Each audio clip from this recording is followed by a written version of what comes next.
Ma mère regarda ma grand-mère de 80 ans grelotter dans son fauteuil roulant et pointa un doigt manucuré vers la porte d'entrée. Sors. Siffla-t-elle, sa voix aussi froide que le blizzard de Chicago qui faisait rage dehors. Nous avons besoin de la chambre d'amis pour les personnes qui comptent vraiment.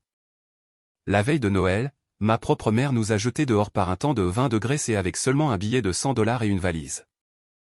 Elle pensait se débarrasser d'un fardeau. Elle n'avait aucune idée qu'elle expulsait le véritable propriétaire du manoir même où elle se tenait. Ma grand-mère n'était pas juste une vieille femme impuissante. C'était une milliardaire silencieuse avec une valeur nette de 3,2 milliards de dollars. Et ce soir, elle était sur le point d'enseigner à ma famille une leçon brutale de pouvoir. Je m'appelle Sophia, j'ai 32 ans, et depuis une décennie, je suis la servante invisible dans ma propre famille. Pendant que ma mère, Bernice, courait après le statut social et que mon frère, Marcus, prétendait être un magnate, c'était moi qui changeais les couches, payais les factures et prenais soin de Nana Rose. Mais rien ne m'avait préparé à la cruauté de la nuit dernière. Avant de vous dire comment nous avons détruit leur ego et repris notre empire, faites-moi savoir d'où vous regardez dans les commentaires. Appuyez sur j'aime et abonnez-vous si vous avez déjà été sous-estimé par les personnes qui étaient censées vous aimer. Le cauchemar a commencé à 18h. La salle à manger de notre maison familiale dans la riche banlieue de Chicago était suffocante. L'air sentait le bœuf rôti coûteux et le parfum écrasant que ma belle-sœur, Courtney, portait toujours. J'ai ajusté Nana Rose assise dans son fauteuil roulant dans le coin de la table.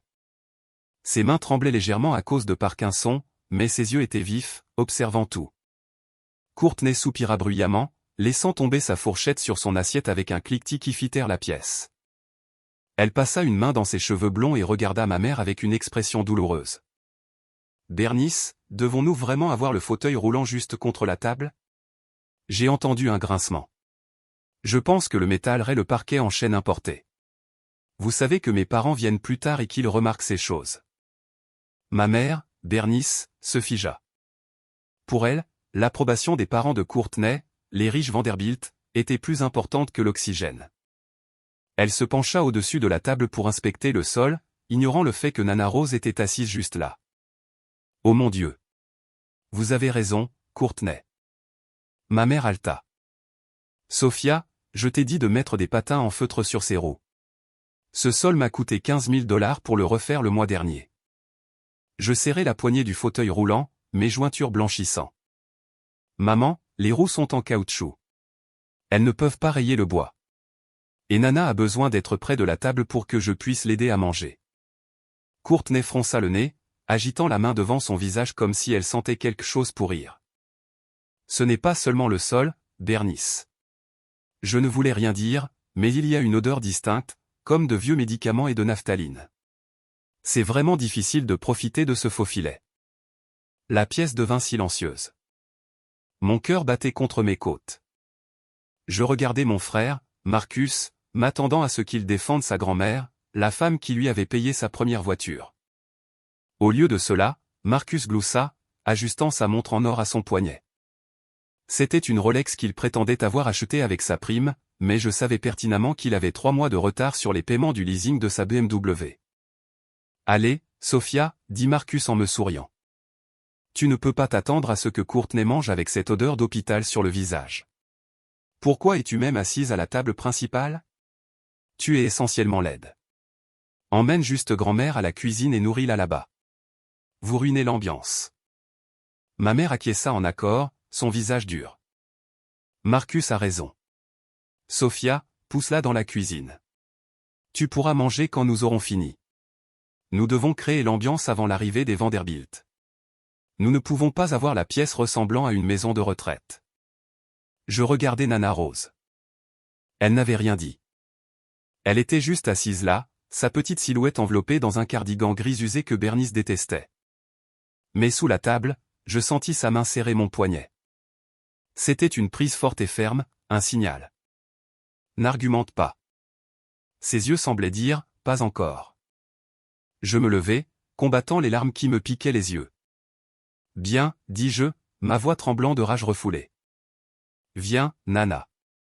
Allons là où nous ne sommes pas un fardeau. En tournant le fauteuil roulant, j'entendis Courtney murmurer fort à Marcus. Enfin. Je pensais qu'elle ne partirait jamais. Dieu, comment ta sœur vit-elle comme ça? 32 ans et son seul travail est d'essuyer la bouche d'une vieille femme. C'est pathétique. Marcus rit, le son résonnant contre les hauts plafonds. Elle n'a aucune ambition, chérie. C'est pourquoi elle est le bouc émissaire et moi l'enfant doré. Certaines personnes sont nées pour diriger et d'autres pour servir. Regarde cette lunette, d'ailleurs. Les diamants brillent différemment sous le lustre, n'est-ce pas? Je poussai le fauteuil roulant dans la cuisine, la porte battante coupant leur rire. La cuisine était froide, le personnel ayant été renvoyé tôt pour les fêtes. Je préparai une assiette de purée de pommes de terre pour Nana, mes mains tremblant si fort que j'ai failli laisser tomber la cuillère. Je suis désolé, Nana, murmurai-je en m'agenouillant à côté d'elle. Je suis tellement désolé qu'il te traite comme ça. Nana Rose me regarda, son expression illisible. Elle prit une longue bouchée de pommes de terre, puis regarda vers la porte de la salle à manger. Sa voix était rauque, mais stable.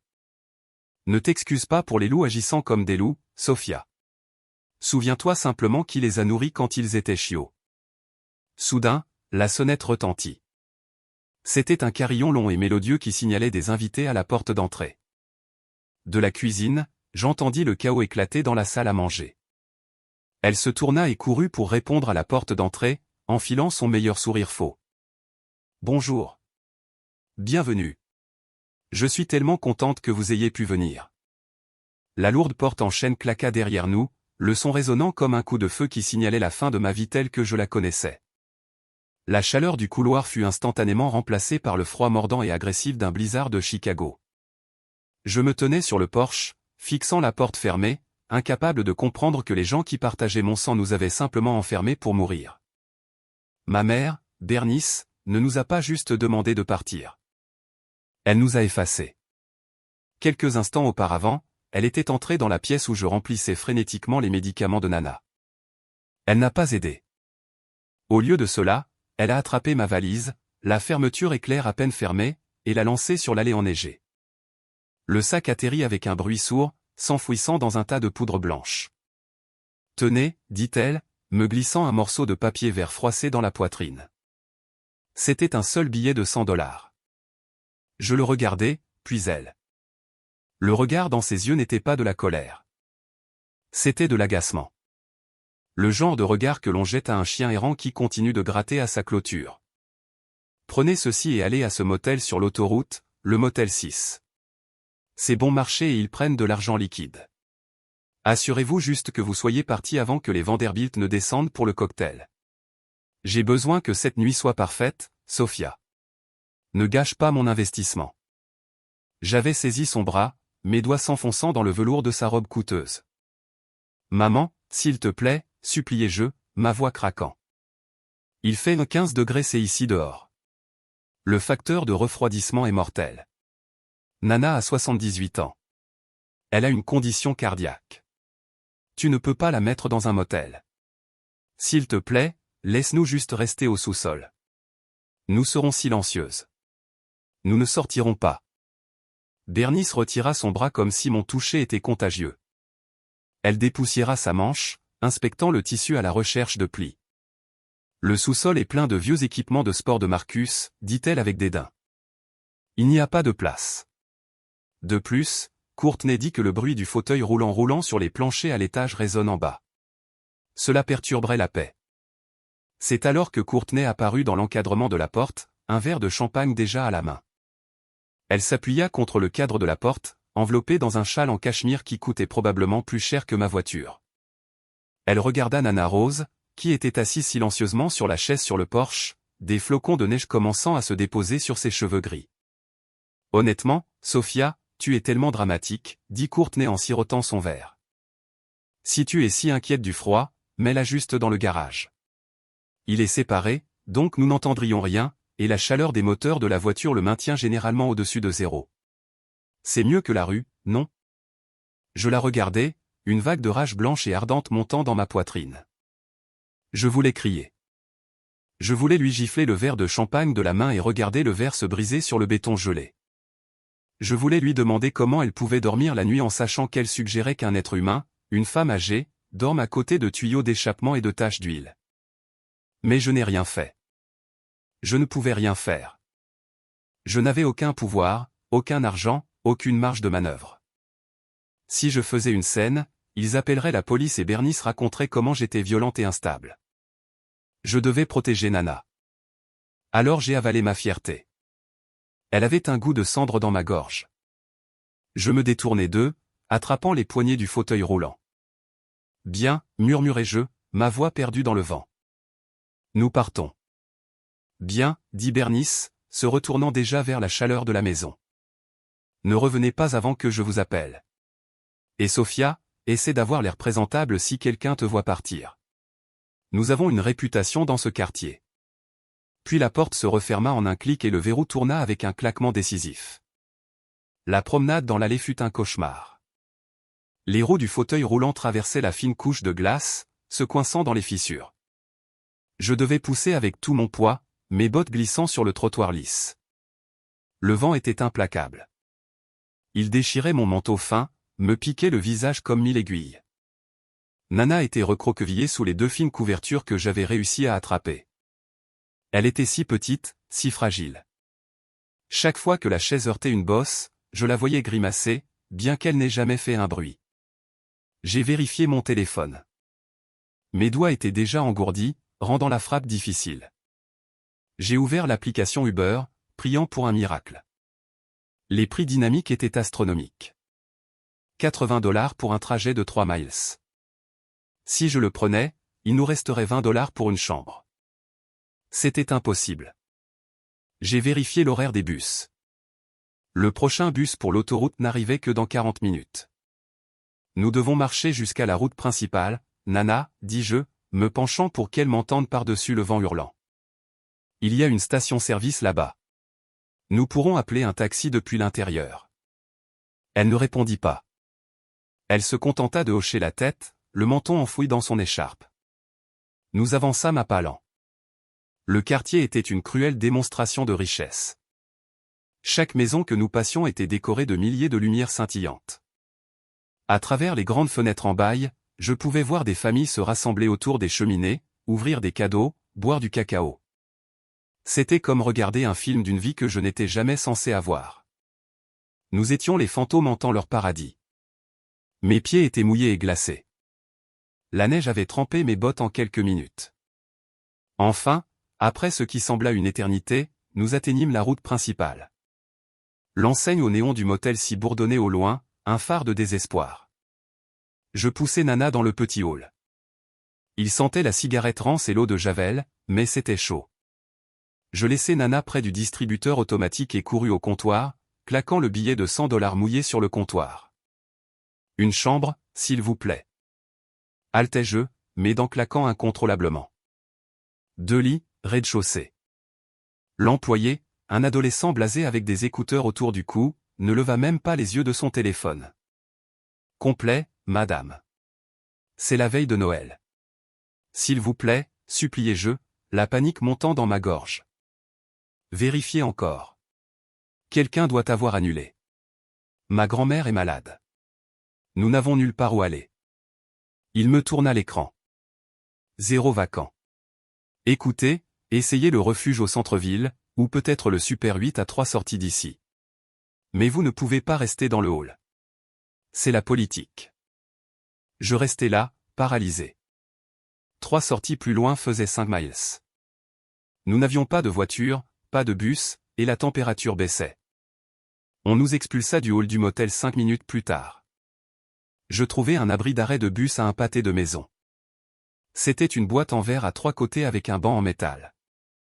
Elle n'offrait pas de chaleur, seulement un léger abri contre le vent. Je poussai Nana à l'intérieur et m'assis sur le banc, la serrant contre moi. J'enroulai mes bras autour d'elle, essayant de partager la chaleur corporelle qu'il me restait. C'est ça. Pensais-je, les larmes gelant sur mes joues. C'est comme ça que ça se termine. Nous allons mourir de froid au bord de la route pendant que ma mère mange du faux filet et rit avec les Vanderbilt. J'ai échoué. J'ai promis à papy de m'occuper d'elle, et j'ai échoué. Je regardais Nana. Ses yeux étaient fermés. Sa respiration était superficielle. Nana, murmurai-je, secouant doucement son épaule. Nana, reste avec moi. Ne t'endors pas. S'il te plaît. Pendant un instant terrifiant, elle ne répondit pas. Je sentis un cri monter dans ma poitrine, un cri primal de chagrin et de terreur. Mais ensuite, sa tête se souleva. Le mouvement n'était ni faible ni tremblant.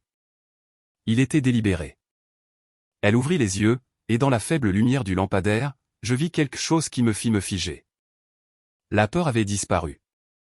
La confusion, la fragilité, le regard d'une vieille femme impuissante souffrant de démence, tout cela avait disparu. Ses yeux étaient clairs, vifs, et brûlés d'une intelligence froide et dure que je n'avais pas vue depuis des années. C'était le regard d'une femme qui avait construit des gratte-ciel à partir de rien. Elle s'assit droite, repoussant la couverture de ses épaules comme si le froid ne la touchait pas. Elle regarda le panneau du motel de l'autre côté de la rue, puis se tourna vers moi. Sa voix n'était plus le murmure rauque d'une invalide. C'était la voix d'acier d'une PDG. Ça suffit, dit-elle fermement. Je clignai des yeux, essuyant la neige de mes cils. Nana? Qu'est-ce que tu fais? Tu dois garder la couverture. Elle m'ignora. Sa main atteignit la poche cachée de son pull usé. Elle sortit un téléphone noir. Il était élégant, lourd, et enveloppé d'or. Il ressemblait à quelque chose d'un film d'espionnage. Je le fixai. Nana. Où as-tu eu ça? Elle appuya sur un bouton sur le côté du téléphone. L'écran s'alluma, illuminant son visage. Elle me regarda, et pour la première fois de ma vie, je réalisai que je ne connaissais pas vraiment la femme assise devant moi. J'en ai fini de jouer la victime, Sophia, dit-elle, ses doigts bougeant rapidement sur le clavier. Bernice voulait voir à quoi ressemble la vie sans la protection de sa mère? Bien. Je vais le lui montrer. Mais d'abord, nous avons besoin d'un transport. Elle porta le téléphone à son oreille. Bonjour, Michael, dit-elle, sa voix autoritaire et calme. C'est Rosewood. Amenez la voiture. Et dites au pilote de préparer l'hélicoptère. Nous allons à la tour. Je fixai l'objet dans la main de ma grand-mère, mon cerveau refusant de traiter ce que je voyais. Ce n'était pas juste un téléphone. C'était un Vertu Signature, de ceux fabriqués à la main en Angleterre avec des roulements en rubis et un écran en cristal de saphir. Il brillait sous le lampadaire clignotant, un phare de richesse obscène au milieu de notre pauvreté absolue. L'or de la boîte semblait brûler sur fond de neige sale et de verre tagué de l'abri de bus. Pendant un moment, j'ai cru que l'hypothermie s'installait. J'ai cru halluciner. C'était la femme qui découpait des coupons pour de la soupe en conserve. C'était la femme qui portait le même cardigan gris pendant 6 ans parce qu'elle disait ne pas pouvoir s'offrir un nouveau. Nana, murmurai-je, ma voix à peine audible par-dessus le vent hurlant. Est-ce réel? Où as-tu eu ça? Elle ne me répondit pas. Elle ne me regarda même pas. Ses yeux étaient fixés sur l'horizon, froids et calculateurs. Elle appuya sur un seul bouton sur le côté de l'appareil. Il n'y eut aucun bruit de tonalité. Cela se connecta instantanément. C'est Rosewood, dit-elle. Sa voix était méconnaissable. Le tremblement avait disparu. La voix rauque qui la tourmentait habituellement en hiver avait été remplacée par un ton d'autorité absolue. C'était une voix qui exigeait l'obéissance. Activez le code RW 1970. L'emplacement est l'intersection de ST et 47TH. Vous avez 15 minutes. Elle raccrocha et glissa le téléphone dans la poche intérieure de son manteau. Puis elle croisa les mains sur ses genoux et attendit, fixant droit devant elle dans le blizzard. Nana, qui as-tu appelé? Demandai-je, la panique montant dans ma poitrine. Que se passe-t-il? Nous devons appeler un taxi ou la police ou quelqu'un qui peut vraiment nous aider. Nous ne pouvons pas juste rester ici. Elle se tourna lentement vers moi. Le regard dans ses yeux stoppa les mots dans ma gorge. C'était un regard d'amour féroce et protecteur, mais c'était aussi terrifiant. Nous n'allons pas appeler la police, Sophia. Nous allons appeler les nettoyeurs. Des nettoyeurs? Comme des tueurs à gages. Mon esprit s'emballa vers les pires conclusions possibles. Ma grand-mère avait-elle été impliquée dans quelque chose d'illégal à l'époque?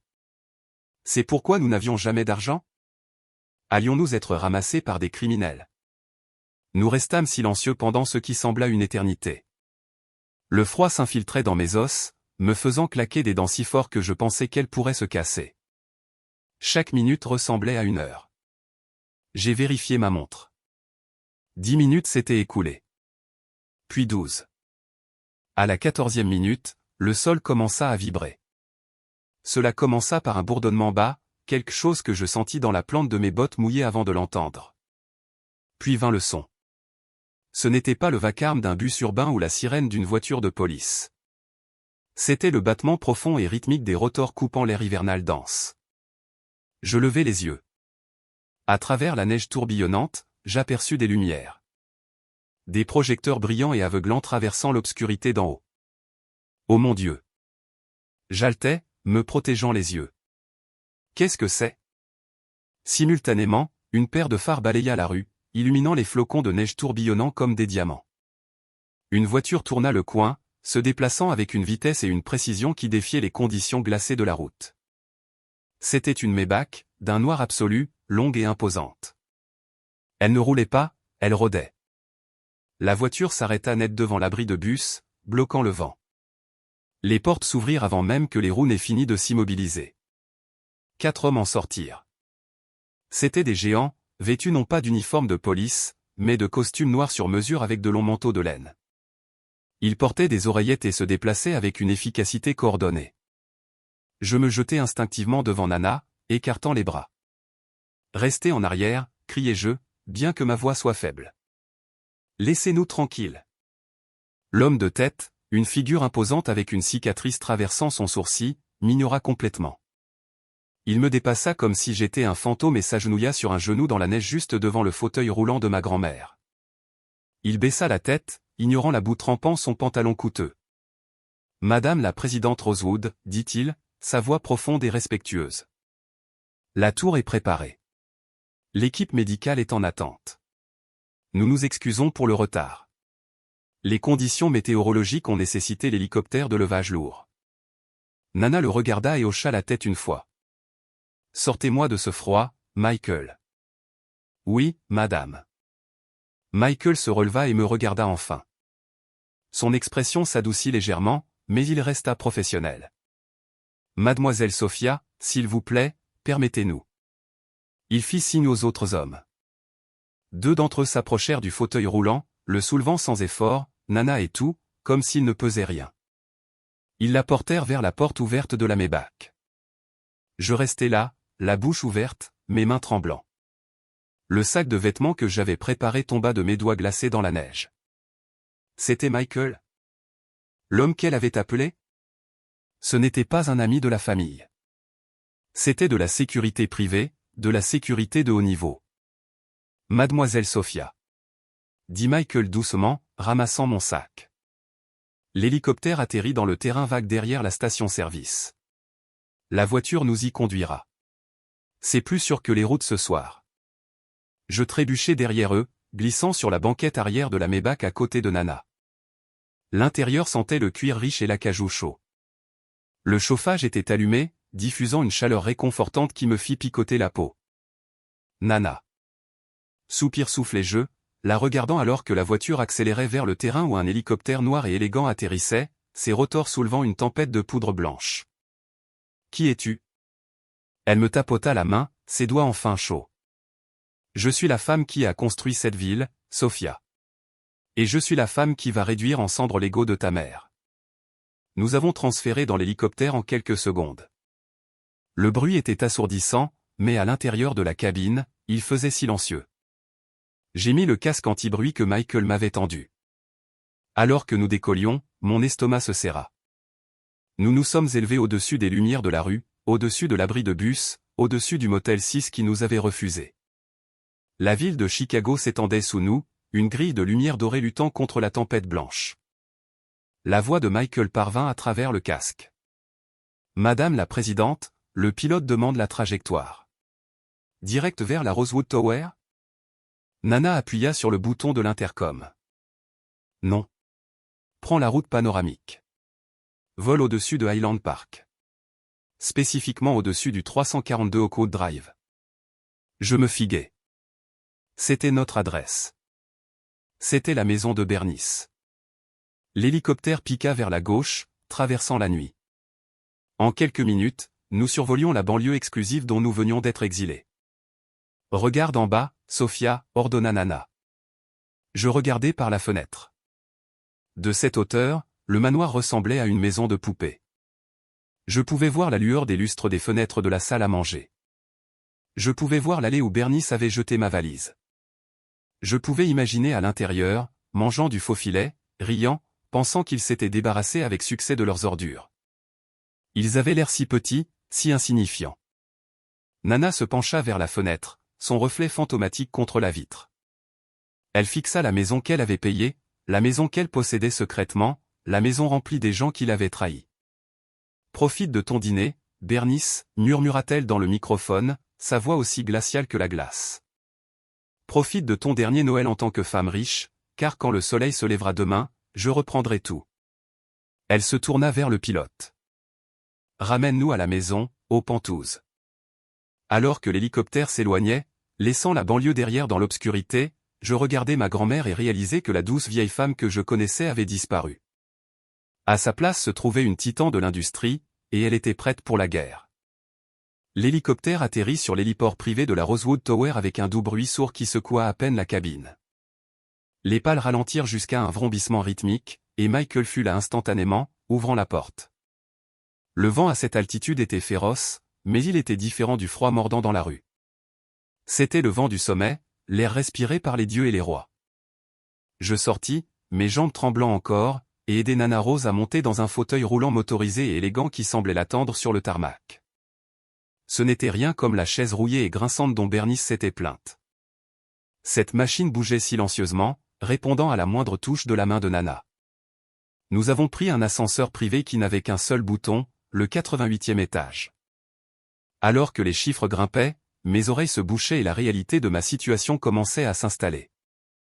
Je m'élevais du monde où j'étais une servante, un bouc émissaire, un fardeau. Lorsque la lourde porte en acier s'ouvrit, j'haletai. Le Penthouse n'était pas juste une maison. C'était un palais dans le ciel. Des murs de verre du sol au plafond offraient une vue à 360 degrés sur Chicago. La ville s'étendait sous nous comme un tapis de diamants. Les mêmes rues où nous avions eu froid une heure auparavant ressemblaient maintenant à de lointaines veines de lumière. Le sol était en marbre blanc, chauffé par le dessous. Les murs étaient ornés d'œuvres d'art originales que je reconnaissais de mes cours d'histoire de l'art à l'université. Basquiat, Byrden, Lawrence. Ce n'étaient pas des impressions. C'étaient des chefs-d'œuvre valant des millions. Et l'odeur. C'était le parfum du bois de teck, du cuir et du silence absolu, terrifié. Bienvenue à la maison, Sofia, dit Nana, sa voix résonnant dans le vaste espace. Elle guida sa chaise vers un immense bureau en acajou qui trônait au centre du salon comme un trône. Elle me fit signe de m'asseoir sur la chaise en cuir en face d'elle. Nana, bégayai-je, regardant autour de moi sauvagement. Je ne comprends pas. Si vous avez tout ça, pourquoi vivions-nous au sous-sol? Pourquoi avez-vous laissé Bernice vous traiter comme de la merde? Pourquoi mangiez-vous de la soupe en conserve? Le visage de Nana se durcit. Elle appuya sur un bouton du bureau et un écran holographique s'éleva de la surface. Il affichait une carte de Chicago couverte de centaines de points rouges lumineux. Parce que, Sofia, la richesse dans ce pays a toujours été une chose dangereuse pour les gens comme nous. Surtout à l'époque. Elle pointa une photographie en noir et blanc sur le bureau. Elle montrait un bel homme noir dans un élégant costume des années 1950 debout à côté d'une jeune nana devant un bâtiment en briques. Votre grand-père, William Rosewood, n'était pas concierge comme je l'ai dit à votre mère.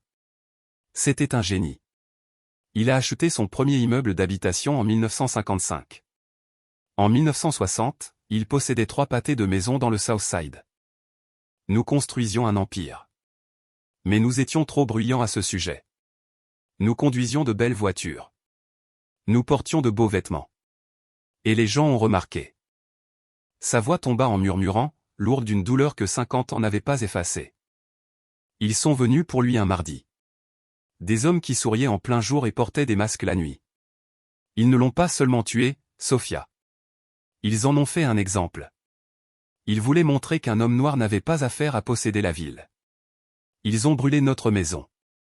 Ils ont menacé de me tuer, moi et la petite Bernice, si je ne leur signais pas les actes de propriété.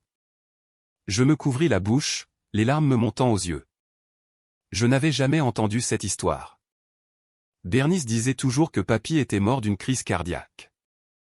Je suis passé sous le radar. Continua Nana, ses yeux d'acier. J'ai légalement changé mon nom. J'ai créé des sociétés écrans. J'ai embauché des avocats blancs pour être le visage de mon entreprise pendant que je tirais les ficelles dans l'ombre. Je jouais le rôle de la veuve pauvre et en difficulté. J'ai élevé Bernice pour qu'elle soit craintive, pour qu'elle soit en sécurité. Mais je n'ai jamais arrêté d'acheter. Quand les Blancs ont fui la ville pour les banlieues dans les années 70, j'ai acheté leurs immeubles pour une bouchée de pain. Quand le marché s'est effondré en 2008. J'ai acheté les gratte-ciel. Elle tapota l'écran et les points rouges pulsèrent. Je possède 209 immeubles commerciaux et résidentiels dans la grande région de Chicago. Cette tour, le centre commercial où Courtney fait ses achats, l'immeuble de bureau où Marcus prétend travailler. Je possède tout. Ma valeur nette est de 3,2 milliards de dollars. Ma tête tournait. 3,2 milliards? Le nombre était abstrait, impossible. Et pourtant, nous étions là. Je l'ai fait pour protéger Bernice, dit Nana, sa voix dégoulinant d'amertume. Je pensais que si elle grandissait humble, elle serait gentille. Je pensais que si je cachais l'argent, elle valoriserait la famille plutôt que les choses. Mais je me trompais. Le poison n'était pas dans l'argent, Sophia. C'était dans son âme. Ce soir l'a prouvé. Elle a choisi un lustre plutôt que sa mère. Elle a choisi une chambre d'amis plutôt que sa fille. Nana fit glisser sa main sur l'écran, faisant apparaître un document spécifique. C'était un acte de propriété. Je plissai les yeux sur l'adresse, 342 Oakwood Drive. Attendez, dis-je en me penchant. C'est l'adresse de Bernice. C'est la maison que nous venons de quitter. Nana sourit, un sourire froid et prédateur qui me fit frissonner. Ta mère aime se vanter de s'être bien mariée. Elle aime dire aux gens qu'elle possède cette maison sans hypothèque. Mais elle ne la possède pas. Elle y vit parce que je le permets. L'acte est détenu par une fiducie appelée RW Holdings. Bernice pense que ce n'est que la banque. Elle ne sait pas que RW signifie Rosewood. Elle ne sait pas qu'elle me paie un loyer depuis 30 ans. Nana me regarda profondément dans les yeux. Elle ouvrit un tiroir et en sortit un épais classeur en cuir. Elle me le glissa sur le bureau. J'ai 78 ans, Sophia. J'en ai marre de me cacher. J'en ai marre de jouer la vieille femme impuissante pendant que ma fille ingrate et son mari parasite se repaissent de mon labeur. Ce soir, le nom Rosewood sort de la mort. Mais je ne peux pas le faire seul. J'ai besoin d'un visage. J'ai besoin d'un PDG. Je regardai le classeur. Gravé sur la couverture en lettres dorées était mon nom, Sophia Rosewood, présidente des opérations. Moi, murmurai-je. Mais, Nana, je ne suis qu'une assistante de direction. Je vais chercher le café. J'organise les agendas. Je ne sais pas comment gérer un empire. Tu as géré cette maison, répliqua Nana fermement. Tu as géré les factures avec des miettes. Tu as navigué le narcissisme de Bernice. Tu as la patience d'un saint et l'éthique de travail d'une survivante. Ce sont les seules compétences qui ne s'enseignent pas. Je t'apprendrai le reste. Je t'apprendrai comment les écraser. Elle se rapprocha en fauteuil roulant, me prenant la main. Sa prise était de fer. Écoute-moi attentivement, Sophia. L'argent est puissant, mais c'est un instrument contondant. Si nous les coupons simplement, ils joueront les victimes. Ils poursuivront. Ils crieront à la presse. Nous devons le faire chirurgicalement. Elle ouvrit le classeur à la première page. C'était un dossier sur les entreprises ratées de Marcus et les dettes de carte de crédit de Bernice. Nous n'allons pas utiliser l'argent pour les détruire, dit Nana, ses yeux brûlant d'une intelligence terrifiante. Nous allons utiliser la loi. Et plus important encore, nous allons utiliser leur propre ignorance contre eux. Ils pensent qu'ils sont intelligents. Ils pensent qu'ils sont intouchables. Nous allons les laisser croire cela. Nous allons nourrir leur avidité jusqu'à ce qu'ils s'étouffent avec. Elle pointa l'acte de propriété de la maison sur l'écran. Bernice pense que cette maison est son atout? Elle va découvrir que c'est sa prison. Et Marcus? Il veut être un grand développeur? Bien. Nous allons lui donner une corde assez longue pour qu'il se pende. Nana se renversa en arrière, les lumières de la ville se reflétant dans ses lunettes. Sèche tes larmes, Sophia. La fille qui a pleuré dans la neige est morte. Tu es une Rosewood maintenant. Et les Rosewood ne se mettent pas en colère. Nous nous vengeons. Demain matin, tu iras au meilleur salon de la ville. Tu achèteras le costume le plus cher de Michigan Avenue. Et ensuite, tu exécuteras l'ordre 66 sur ta propre famille. Es-tu prête? Je regardais la femme qui m'avait élevé, vraiment la regarder pour la première fois. Je regardais l'Empire sous nos pieds. Je pensais au rire de Courtney quand elle m'a suggéré de dormir dans le garage. Je pensais au billet de $100 que Bernice m'avait jeté. Je posai ma main sur le classeur. Je sentis le cuir froid sous mes doigts. Il ressemblait à une arme. Je suis prête, Nana, dis-je. Ma voix était ferme pour la première fois cette nuit-là. Brûlons-la. Le soleil ne s'était pas encore levé sur le lac Michigan lorsque ma nouvelle vie commença. Il n'y avait pas de temps pour dormir. Il n'y avait pas de temps pour assimiler le traumatisme d'avoir été expulsé ou le choc d'apprendre que j'étais l'héritière d'un empire multimilliardaire. Nana Rose ne croyait pas aux cajoleries. Elle croyait à la préparation. Le Penthouse devint un quartier général. La table à manger en marbre noir était recouverte de piles de documents qui sentaient l'encre fraîche et le vieil argent. Ce n'était pas un montage de relooking d'une comédie romantique. Il n'y avait pas de concombre sur mes yeux ni de toast au champagne. C'était un camp d'entraînement pour milliardaires et Nana était le sergent instructeur. Elle était assise à la tête de la table, son fauteuil roulant remplacé par une chaise de bureau en cuir à dossier haut. Elle me jeta un épais classeur. Lis-le, ordonna-t-elle. Tu as 2 heures pour mémoriser les bilans de RW Capital. Je veux que tu me dises notre ratio d'endettement sur fonds propres, nos actifs liquides, et exactement quelle marge de manœuvre nous avons sur les entreprises de la famille Vanderbilt. J'ai ouvert le classeur. Les chiffres nageaient devant mes yeux. Depuis 10 ans, mes lectures étaient des listes de courses et les messages textes erratiques de Bernice exigeant le pressing. Maintenant, je regardais l'anatomie financière de Chicago. J'ai forcé mon cerveau à se concentrer. J'ai bu du café noir qui avait le goût du goudron et lu jusqu'à ce que mes yeux brûlent. Quand j'hésitais sur un chiffre, Nana frappait la table. Ne devine pas, Sophia. Ne dis pas que tu penses. Dans cette pièce et dans toutes les salles du conseil où tu entreras à partir de maintenant, tu sais où tu restes silencieuse. L'incertitude est du sang dans l'eau pour des requins comme le père de Courtney. Tu comprends?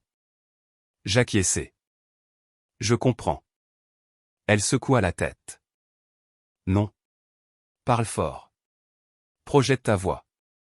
Arrête de t'excuser de prendre de la place. Tu es une Rosewood. Tu possèdes le bâtiment. Agis comme tel. À midi, ma tête me faisait mal, mais quelque chose avait changé. Le brouillard d'infériorité que Bernice avait planté dans mon esprit se dissipait. J'ai commencé à voir les schémas dans les chiffres. J'ai vu comment Nana avait déplacé de l'argent par des sociétés écrans pour maintenir Bernice à flot sans qu'elle le sache. J'ai vu les prêts que Marcus avait contractés, garantis par rien d'autre que son arrogance. J'ai vu la faiblesse de l'empire Vanderbilt, qui était surendetté et fragile. Je n'apprenais pas seulement les mathématiques. J'apprenais à tenir une arme. Puis est venue l'équipe d'image. Nana n'a pas embauché de styliste. Elle a embauché une architecte d'identité. Une femme nommée Alora est entrée, flanquée d'assistantes portant des sacs de vêtements. Alora n'a pas souri. Elle m'a regardé, me faisant le tour comme si j'étais de l'argile qu'il fallait remodeler.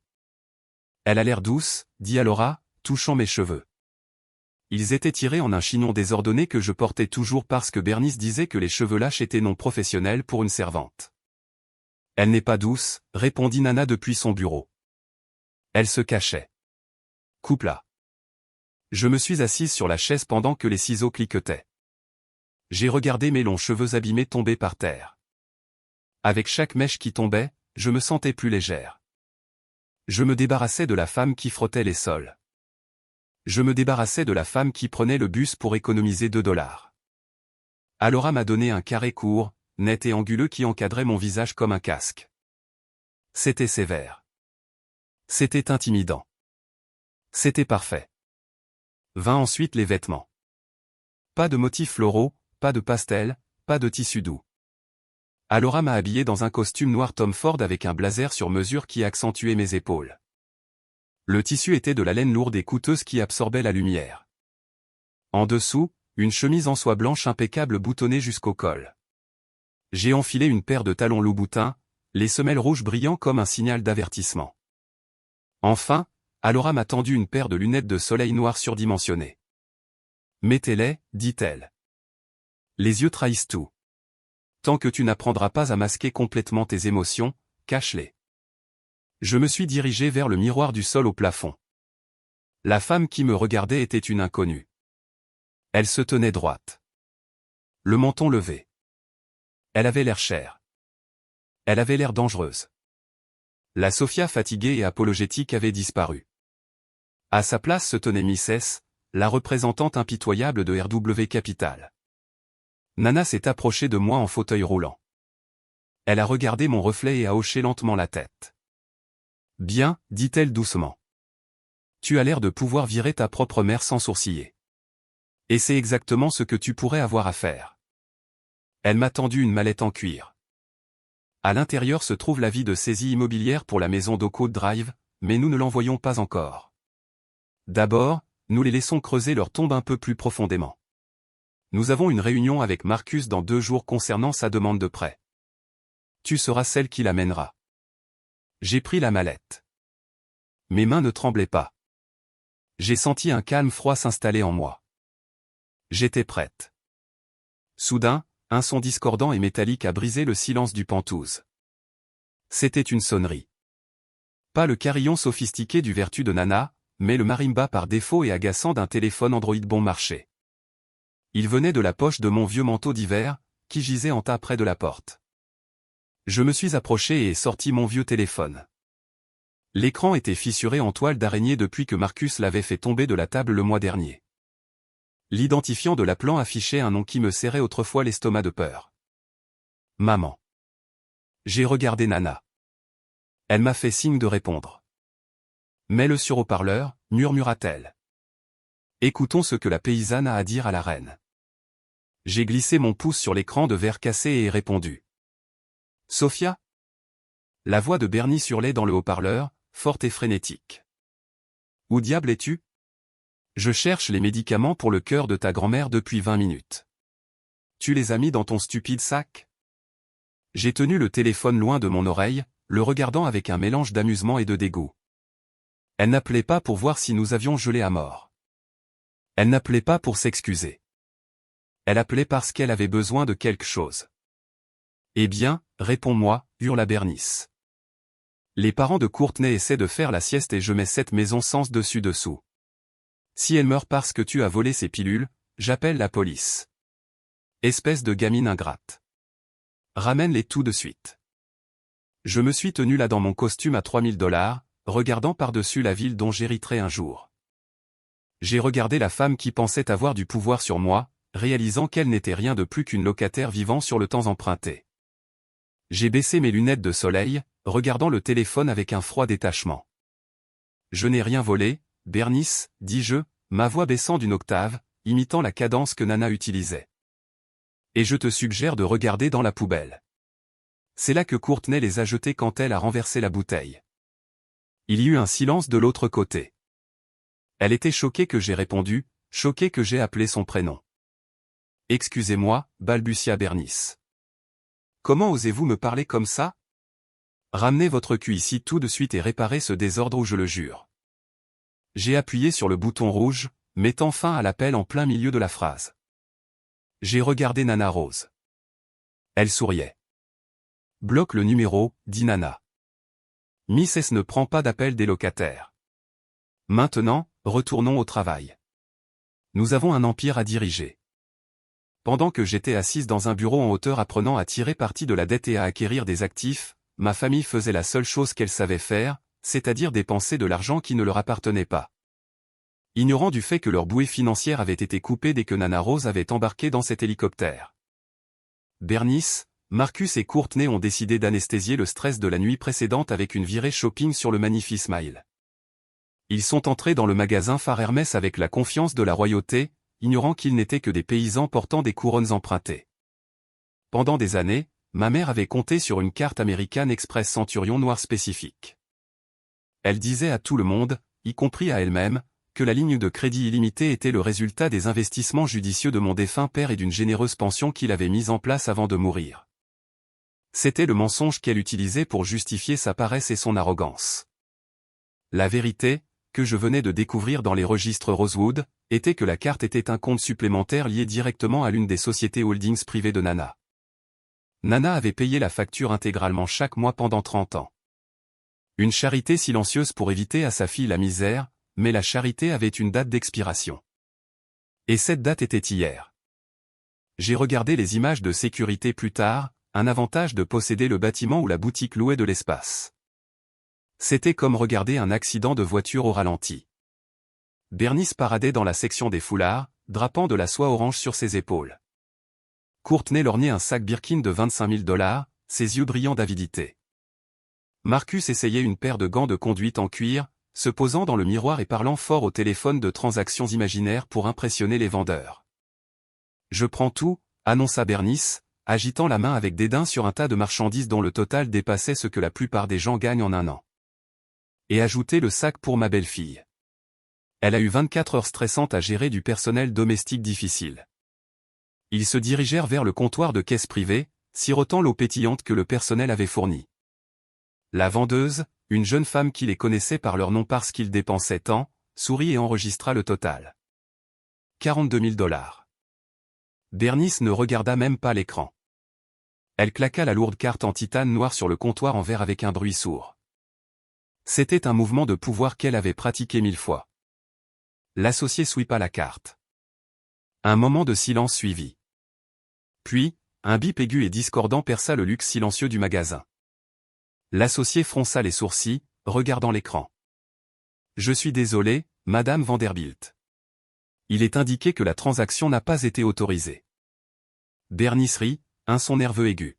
« Ne soyez pas ridicule. Réessayez. C'est probablement juste une erreur de puce.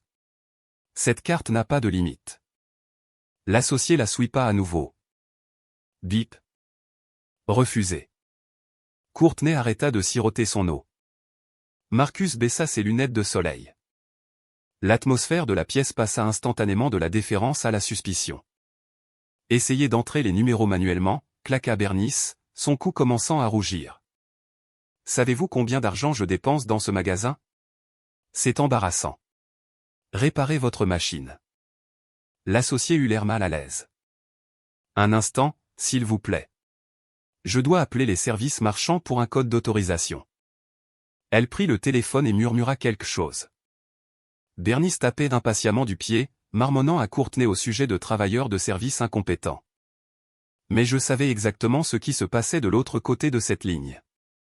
L'associé parlait au département de fraude d'American Express, qui avait reçu un signal direct du propriétaire du compte, Rosewood Holdings. L'associé raccrocha le téléphone. Son visage était pâle. Elle ne regarda pas Bernice. Elle fit signe à un homme debout près du fond du magasin. C'était le directeur du magasin, un homme nommé Pierre, qui avait embrassé la main de Bernice en entrant. Maintenant, son visage était de pierre. Pierre s'approcha du comptoir. Il ne sourit pas. Il tendit la main et ramassa la carte noire. « Madame Vanderbilt, » dit Pierre, sa voix assez forte pour que les autres clients l'entendent. « Je suis désolé, j'ai de mauvaises nouvelles. L'émetteur a signalé cette carte comme étant volée. »« Volée » hurla Bernice, sa voix craquant. « Comment osez-vous ? C'est la carte de mon mari. Rendez-la-moi immédiatement. »« Je ne peux pas faire ça, madame, » dit Pierre calmement. Il mit la main dans sa poche et sortit une paire de lourds ciseaux argentés. L'instruction de la banque est un code 10. Cela signifie confisquer et détruire. Non. Bernice se précipita, mais Marcus la retint.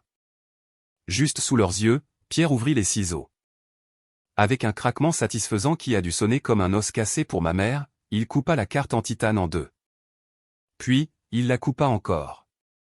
Les morceaux tombèrent sur le comptoir avec un dernier cliquetis métallique. « Vous devez partir, » dit Pierre, pointant vers la porte. Et s'il vous plaît, ne revenez pas avant de pouvoir payer vos articles avec de la monnaie légale valide. La sécurité vous accompagnera à la sortie. La marche de la honte fut brutale. Ils furent escortés devant les touristes, devant les présentoirs qu'ils ne pouvaient plus s'offrir, et dehors dans la rue froide et venteuse. Bernice hyperventilait. Marcus avait l'air de vouloir frapper quelqu'un, mais était trop lâche pour essayer. Courtney avait l'air furieuse, non pas de la situation, mais du fait qu'elle partait sans son sac Birkin. C'est une erreur, hurla Bernice alors que la porte se fermait derrière eux. C'est juste une erreur bancaire. Je vais les poursuivre en justice. Je vais poursuivre American Express en justice, et je vais poursuivre Hermès en justice.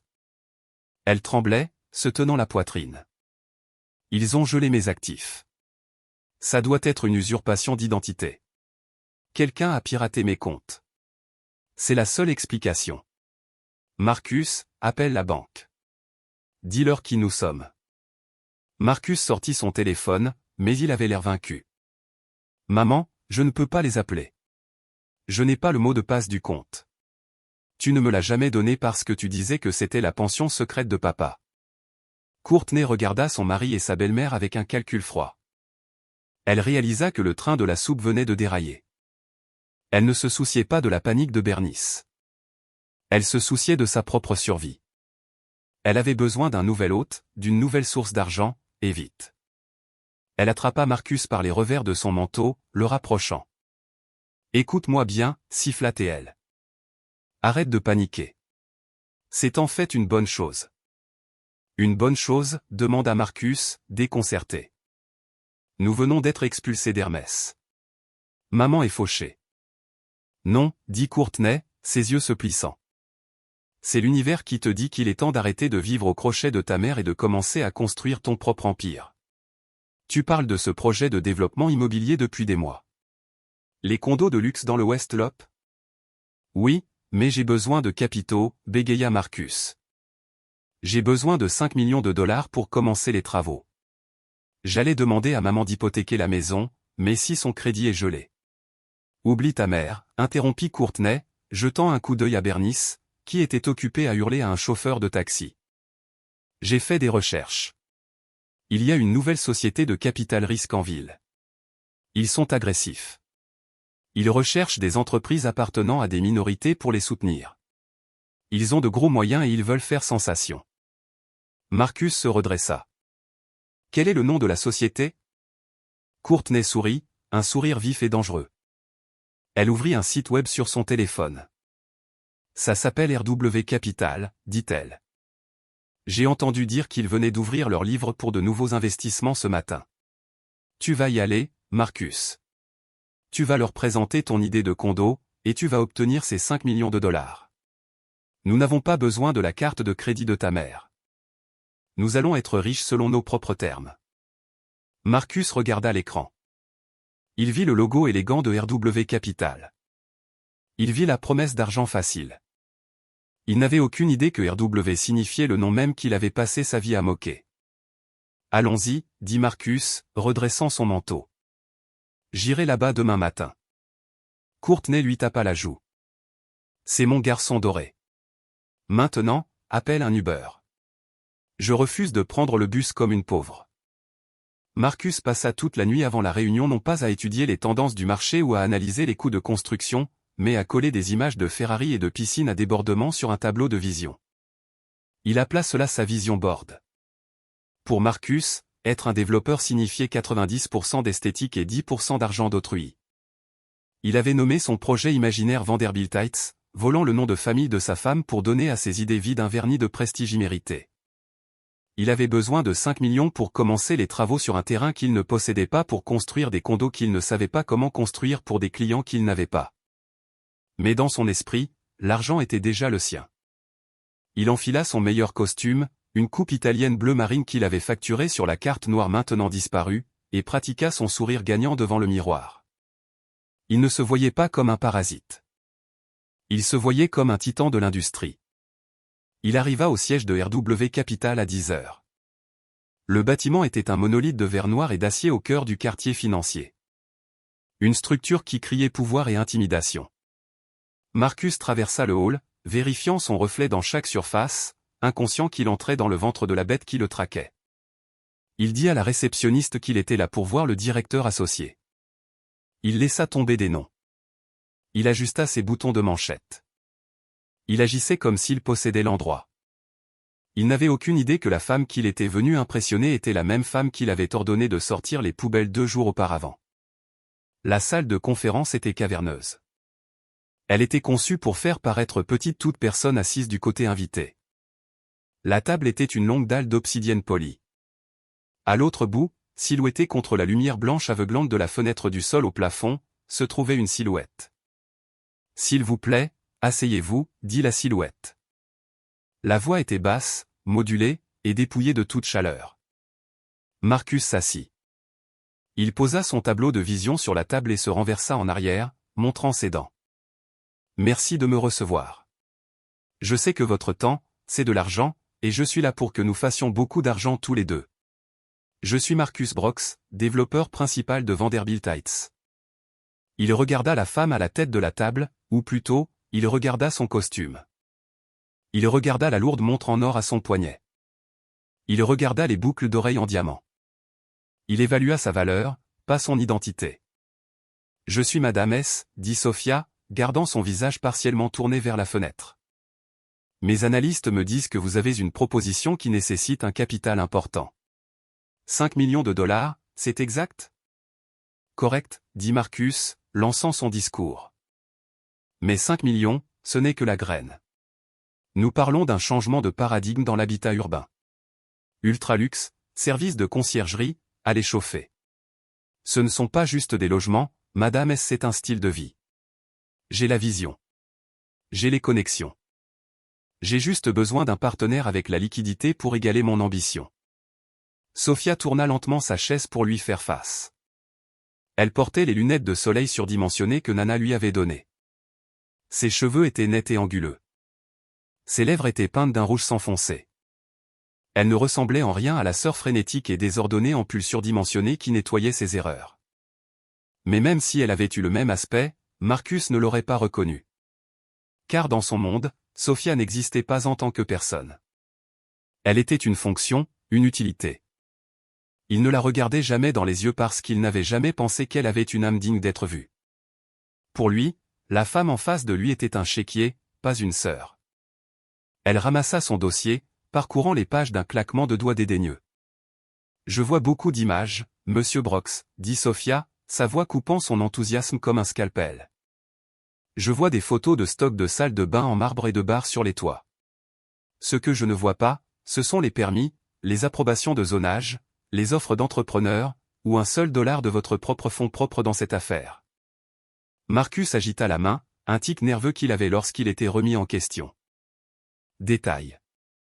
Ce ne sont que des obstacles administratifs. Mon équipe juridique s'occupe du zonage. Quant à l'équité, ma contribution est la propriété intellectuelle, la marque. Le nom Vanderbilt ouvre des portes que l'argent ne peut pas acheter. Le nom Vanderbilt, répéta Sophia, permettant à une pointe d'amusement de colorer son ton. Intéressant. J'avais cru comprendre que vous vous étiez marié dans ce nom, et que votre propre historique de crédit personnel est actuellement, disons, sous examen? Marcus se figea. Son sourire vacilla une fraction de seconde. Comment savait-elle ça? Une petite erreur bancaire, mentit-il rapidement, lissant sa cravate. Mes comptables sont en train de régler ça. Cela n'a aucune incidence sur ce projet. C'est une entreprise indépendante. Sophia se pencha en avant, posant ses coudes sur la table en pierre froide. Elle baissa ses lunettes de soleil d'un pouce, le regardant par-dessus le bord. Il lui rendit son regard, mais il n'y avait aucune étincelle de reconnaissance, juste le regard désespéré et avide d'un homme qui avait besoin d'une bouée de sauvetage. Voici la réalité, Monsieur Brox, dit Sophia. RW Capital n'investit pas dans des rêves. Nous investissons dans des garanties. Vous demandez 5 millions de dollars. C'est un prêt à haut risque pour un premier développeur sans actifs et avec des comptes personnels gelés. Elle fit une pause, laissant le silence s'étirer jusqu'à ce que Marcus commence à transpirer. Cependant, continua-t-elle, le regardant se tortiller, j'aime les risques élevés. Ils viennent généralement avec des récompenses élevées. Je suis disposé à financer votre projet, les 5 millions complets. Marcus faillit sauter de sa chaise. Son visage s'illumina d'avidité. Vous l'êtes? C'est incroyable. Vous ne le regretterez pas, je vous le promets. Les rendements seront astronomiques. Asseyez-vous, commanda Sophia. Je n'ai pas fini. Je virerai l'argent sur votre compte professionnel d'ici midi, mais j'exige une garantie.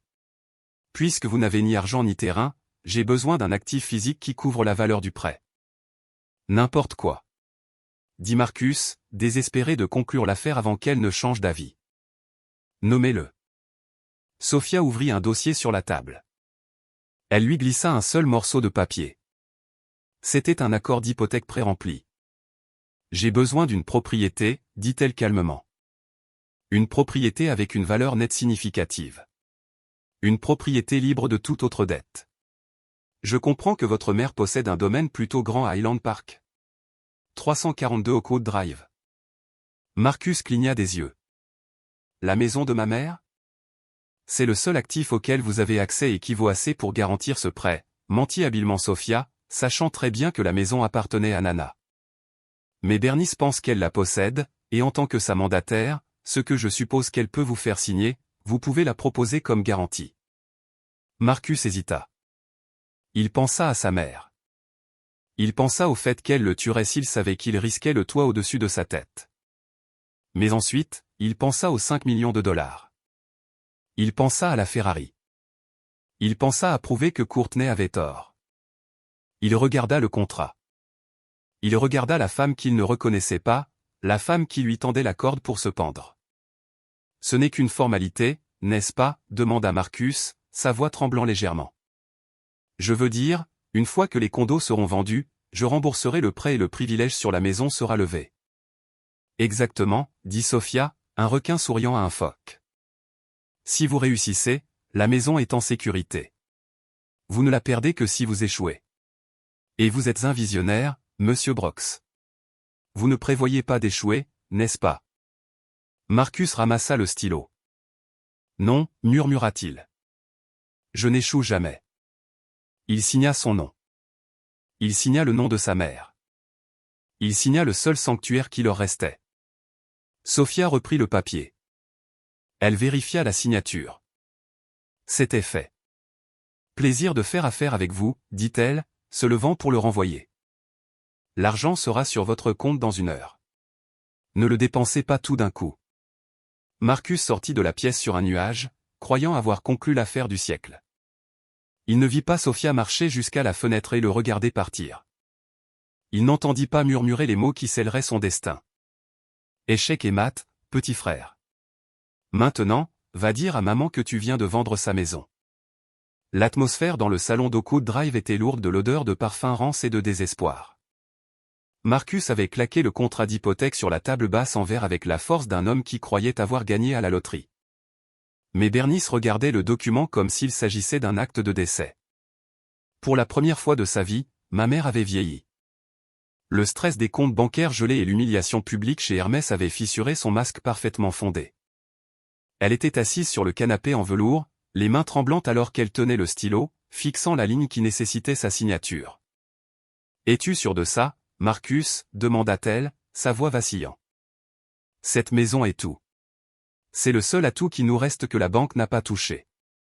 Si quelque chose tourne mal, si ce projet échoue, nous serons à la rue. Je ne peux pas être sans abri, Marcus. Je suis une Vanderbilt par mariage. J'ai une réputation. » Marcus faisait les 100 pas dans la pièce, son énergie manique et instable. « Maman, arrête de penser comme une pauvre. C'est pour ça qu'on est dans ce pétrin. Tu as peur du risque. Ce n'est pas un pari. C'est une garantie. Madame S., l'investisseuse, elle adore le projet. Elle m'a donné l'argent sur le champ. 5 millions de dollars sont en fiducie en ce moment même. Tout ce que tu as à faire, c'est de signer ce papier pour le libérer. Veux-tu retourner chez Hermès et rire à la figure de ce manager? Ou veux-tu découper des coupons comme grand-mère? Bernice tressaillit à la mention de sa mère. Elle regarda à nouveau le contrat. Les lettres semblaient se brouiller. Mais, murmura-t-elle, une hypothèque sur la maison, ça semble si permanent. C'est à ce moment-là que Courtney fit son coup. Ma belle-sœur était assise tranquillement dans le fauteuil, faisant défiler son téléphone, regardant la scène se dérouler avec le froid détachement d'un prédateur observant une proie blessée. Elle vit Bernice hésiter. Elle vit le potentiel de 5 millions de dollars s'échapper. Elle se leva, lissant sa jupe, et s'approcha du canapé. Elle s'assit à côté de Bernice, enroulant un bras svelte autour des épaules de ma mère. Sa voix était comme du miel chaud, épaisse reniflement et douce, masquant le poison en dessous. « Bernice, ma chérie, regarde-moi » dit doucement Courtney, relevant le menton de ma mère. « Je sais que c'est effrayant, mais tu regardes tout ça de la mauvaise façon. Tu ne risques pas la maison. Tu investis dans ton héritage. » Elle fit signe à Marcus, qui transpirait à travers son costume. « Regarde ton fils. Il a ta brillance. Il a ton dynamisme. Il ne va pas échouer. Il va construire la plus magnifique tour que Chicago ait jamais vue. Et quand il le fera, il ne remboursera pas seulement cette petite hypothèque. Il t'achètera un manoir dans les Hamptons. Il t'achètera une villa en Toscane. 10 maisons, Bernice. Il t'achètera 10 maisons pour remplacer cette vieille chose. » Courtney serra doucement l'épaule de Bernice. « Veux-tu vraiment être la raison de son échec? Veux-tu être la mère qui a coupé les ailes de son fils juste avant qu'il n'apprenne à voler? Imagine ce que mes parents diront s'ils apprennent que tu l'as retenu. Imagine les commérages au country club. » La mention du country club fut le coup de poignard. Courtney savait exactement où frapper. Bernice redressa son dos. Sa vanité était plus forte que sa peur. Elle regarda Marcus, ses yeux se remplissant d'une fierté délirante. « Tu as raison, » dit Bernice, sa voix se renforçant. « J'ai élevé un génie. Pourquoi devrais-je douter de lui? » Exactement, murmura Courtney. « Signe-le, maman. Pour nous. Pour la famille. » Bernice prit une profonde inspiration. Elle pressa le stylo sur le papier. Le grattement de l'encre était fort dans la pièce silencieuse. Elle signa son nom avec une flourish. Bernice Brox. « Voilà, dit-elle, lâchant le stylo. C'est fait. » Marcus poussa un cri de joie, attrapant le papier et l'embrassant. « Tu ne le regretteras pas, maman. Je vais à la banque tout de suite pour finaliser le virement. Nous sommes à nouveau riches. » Il sortit de la pièce, composant déjà son entrepreneur. Bernice s'affaissa sur le canapé, l'air épuisé mais pleine d'espoir. Courtney se leva, son sourire disparaissant dès que Bernice détourna le regard. « Je vais appeler mes parents, » dit Courtney. « Je dois leur annoncer la bonne nouvelle pour qu'ils réservent une table pour célébrer ce soir. » Elle sortit du salon, traversa la cuisine et sortit sur le patio arrière. Elle ferma la porte coulissante en verre, s'assurant qu'elle était bien scellée. Elle se dirigea vers le bord du jardin, où le vent d'hiver la fouettait, et sortit son téléphone. Elle composa un numéro enregistré sous le nom de papa. « J'ai regardé tout ça depuis 3 miles de distance, dans le penthouse de la Rosewood Tower. » Le flux audio était d'une clarté cristalline. Nana Rose n'avait pas seulement installé des caméras dans la maison il y a des années pour la sécurité. Elle avait dissimulé toutes les pièces, sachant qu'un jour elle pourrait avoir besoin de savoir ce que ses ennemis tramaient. Je me suis assise au bureau, portant des écouteurs anti-bruit, mon cœur battant alors que j'écoutais la voix de Courtney changer. La douceur avait disparu. Le jeu de l'épouse de soutien était abandonné. Sa voix était maintenant dure, cruelle et dégoulinante de mépris. « Papa ? » « C'est moi, » dit Courtney dans son téléphone. « Oui, l'idiot l'a signé. Je n'arrive pas à croire que ça ait vraiment marché. » Je me suis penché en avant, augmentant le volume. « Je sais, » rit Courtney, allumant une cigarette qu'elle avait cachée dans sa poche. C'était pathétique. J'ai dû caresser son ego pendant 5 minutes, parlant de legs et de villas en Italie. Elle a tout avalé. Ces gens sont tellement désespérés d'être considérés comme importants. Ils signeront leur propre acte de décès s'ils complimentent leurs bijoux. Mon sang se glaça. Ces gens. La façon dont elle l'a dit portait le poids de générations de préjugés. Alors, voici le plan, continua Courtney, faisant les 100 pas sur le patio. L'argent arrive sur le compte professionnel de Marcus demain matin. En tant que sa partenaire commerciale et épouse, j'ai le droit de signature. Dès que les fonds seront virés, je transférerai 3 millions sur le compte des Caïmans que nous avons mis en place. Je lui laisserai 2 millions pour creuser un trou dans le sol afin que cela ressemble à un échec commercial légitime. Elle prit une longue bouffée de cigarette.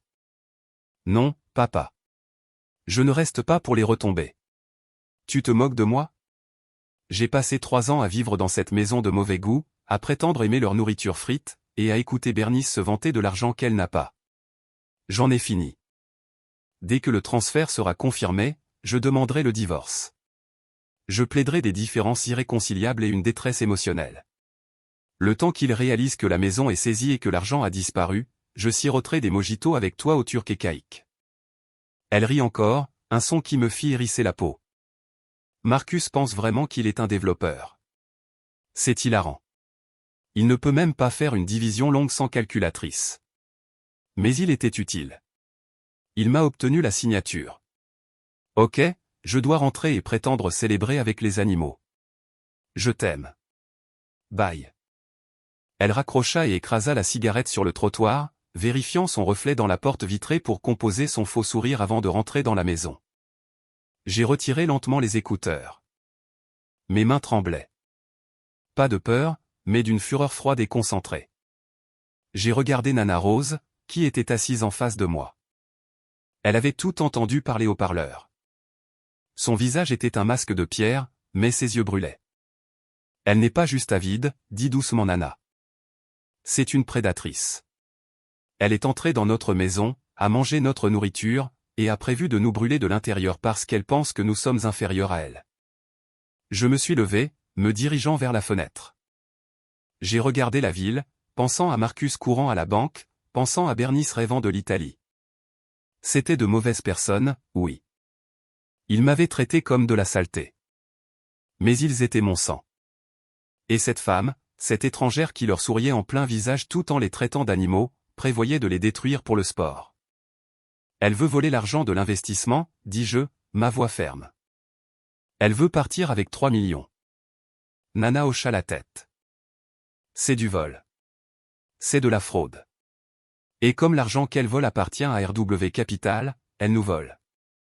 Je me suis retourné vers le bureau, regardant le dossier que nous avions sur Courtney. Laisse le transfert se faire, dis-je. Laisse-la penser qu'elle a gagné. Nous avons besoin de la piste papier. Nous avons besoin de la preuve qu'elle a déplacé les fonds. Une fois que cet argent arrive sur le compte des Caïmans, c'est un crime fédéral. J'ai ramassé le téléphone et composé notre directeur juridique. Préparez l'avis de saisie immobilière pour la maison, dis-je à l'avocat. C'était la voix d'un chirurgien retirant une tumeur. J'ai tapé une commande dans le terminal. Immédiatement, le piège s'est refermé. En signant le contrat de prêt, Marcus et Bernice avaient accepté la clause 42, section C. C'était une clause standard dans les prêts à haut risque, souvent appelée le déclencheur de détresse. Elle donnait au prêteur, RW Capital, le droit d'auditer et de saisir les actifs personnels en cas de suspicion de mauvaise gestion financière pouvant compromettre le remboursement du prêt. Et grâce au transfert immédiat de fonds de Courtney vers les îles Caïmans quelques minutes plus tôt, nous avions toute la suspicion nécessaire. La première victime fut la voiture. Bernice se préparait à aller au club pour un déjeuner de célébration. Elle avait mis son meilleur tailleur Chanel et descendait l'allée vers sa bien-aimée Mercedes Classe S. C'était sa fierté et sa joie, un symbole roulant de son statut qu'elle lavait plus souvent qu'elle ne lavait ses propres plats. Mais en s'approchant de la voiture, elle s'arrêta. Bernice attrapa son téléphone, le rapprochant à quelques centimètres de ses yeux. Elle fixa l'image pendant un long moment. Puis, elle halta, laissant tomber le téléphone sur les coussins du canapé. C'est impossible. Soupir murmura-t-elle. Maman est. Elle est dans un motel ou un refuge. Elle n'a presque pas un sou. Où a-t-elle eu un manteau de vison? Pourquoi est-elle à la Rosewood Tower? Parce qu'elle est Rosewood, cria Marcus, faisant les 100 pas frénétiquement. Le prêt, la société, RW Capital, c'est tout elle. Elle m'a menti? La voix de Bernice monta en cri strident. Elle m'a regardé lutter? Elle m'a regardé stresser pour les paiements de l'hypothèque et les cotisations du country club? Elle m'a laissé conduire une S-Class alors que j'aurais pu être conduite dans une Rolls-Royce? Cette sorcière égoïste et rancunière. Elle s'est moquée de nous. Ajouta Marcus, attisant le feu. Elle nous a tendu un piège, maman. Elle m'a donné le prêt juste pour pouvoir le reprendre. Je suis juste là pour mes bijoux, dit Courtney froidement, sans même regarder. Ne pense pas que ça signifie que je reste. Mon avocat rédige les papiers du divorce en ce moment même. Tu voudrais peut-être attendre un peu, Courtney, dit Marcus, un sourire tordu se formant sur son visage. À moins que tu ne veuilles partir avec une part de 3 milliards de dollars. Courtney s'arrêta. Elle se retourna lentement, ses yeux se plissant. Excuse-moi. Ils lui ont tout dit. Ils lui ont montré les photos. Ils ont expliqué le lien avec RW Capital. Alors que Courtney écoutait, l'avidité qui définissait toute son existence commença à surpasser son mépris pour son mari. Elle laissa tomber le sac de sport. Son esprit, vif et prédateur, commença à tourner. Alors, laissez-moi comprendre. Courtney faisait les 100 pas dans la pièce, tapotant son ongle manucuré contre ses dents. Les engrenages de sa tête tournaient. Elle regarda à nouveau la photo de Nana Rose. Puis, elle regarda Bernice et Marcus. Elle vit deux imbéciles incompétents qui ne pourraient jamais surpasser une femme comme Nana Rose. Mais Courtney savait jouer la saleté. Elle arrêta de faire les 100 pas et les regarda avec un calme glacial. Arrêtez de crier, tous les deux. Se mettre en colère ne vous fera pas récupérer l'argent. Il nous faut une stratégie. Quelle stratégie, sanglota Bernice. Elle a les avocats. Elle a l'argent. Nous n'avons rien. Nous avons la seule chose qu'elle ne peut pas acheter, dit doucement Courtney. Cela ne ressemble pas à une PDG puissante. Cela ressemble à une femme souffrant de démence sévère. Cela ressemble à une femme qui a perdu la tête et qui est manipulée par quelqu'un. Peut-être une petite fille avide. Bernice cligna des yeux. Tu veux dire Sophia? Exactement, hocha Courtney la tête. Sophia est celle qui tire les ficelles. Elle a kidnappé ta mère. Elle utilise l'état mental confus de ta mère pour accéder à cette fortune cachée. C'est elle qui vous attaque. Nana Rose ne sait pas ce qu'elle fait. Elle est malade. Elle est vulnérable. Courtney se pencha en avant, sa voix baissant en un murmure conspirateur. Nous n'avons pas besoin de poursuivre en justice. Nous montrons les dossiers médicaux de sa condition cardiaque. Nous témoignons qu'elle a agi de manière erratique, qu'elle a disparu dans un blizzard. Nous dépeignons Sophia comme l'agresseur qui l'a enlevée. Si le juge est d'accord, il vous accordera, à vous, sa seule fille, le contrôle légal total de sa personne et de sa succession. Les yeux de Bernice s'écarquillèrent. Elle commença à comprendre. Nous allons faire ça. Sa voix était calme, mais ses yeux étaient alertes. Ils ont agi plus vite que je ne l'avais anticipé. Courtney a dû faire appel à toutes les faveurs que son père avait auprès du procureur du district. Avant que le docteur Alco ne constate que son esprit est aussi vif qu'une pointe. Elle n'est pas sénile. Elle n'est pas confuse. C'est simplement une femme riche qui a été expulsée par sa fille ingrate. Le juge feuilleta le rapport médical, ses sourcils se haussant à chaque page. Il regarda la vidéo figée à l'écran. Puis il regarda Bernice. La sympathie dans ses yeux avait disparu, remplacée par une fureur froide et dure.